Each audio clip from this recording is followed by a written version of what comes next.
रितिका और समीर की मुलाकात एक छोटे से पहाड़ी गांव में हुई थी।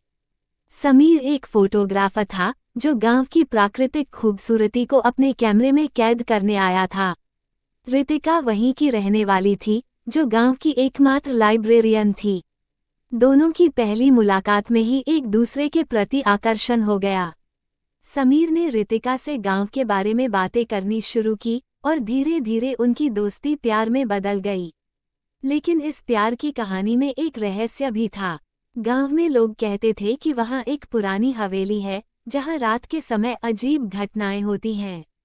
हवेली को लेकर कई कहानियां प्रचलित थीं, लेकिन किसी ने भी उसकी सच्चाई नहीं जानी थी।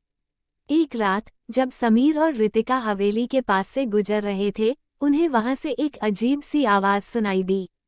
रितिका ने समीर को बताया कि लोग कहते हैं हवेली में एक आत्मा भटकती है जिसकी अधूरी मोहब्बत की कहानी वहां कैद है। समीर को ये जानने की उत्सुकता हुई कि आखिर इस हवेली का रहस्य क्या है। उन्होंने फैसला किया कि वे दोनों हवेली की सच्चाई जानकर रहेंगे। वे रात में हवेली के अंदर गए और वहां उन्हें एक पुराना डायरी मिला। उस डायरी में लिखा था कि कई साल पहले एक राजा और एक साधारण लड़की की प्रेम कहानी यहाँ खत्म हुई थी।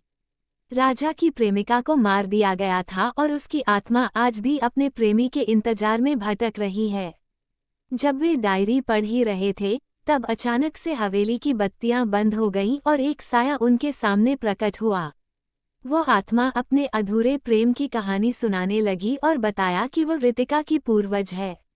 रितिका की शक्ल उसकी प्रेमिका से हूबहू मिलती थी, इसीलिए आत्मा का मोह फिर से जाग उठा था। समीर और रितिका ने आत्मा की अधूरी मोहब्बत को पूरा करने का प्रण लिया। उन्होंने गांव वालों से उस प्रेम कहानी की पूरी जानकारी जुटाई और आत्मा की शांति के लिए पूजा अर्चना की।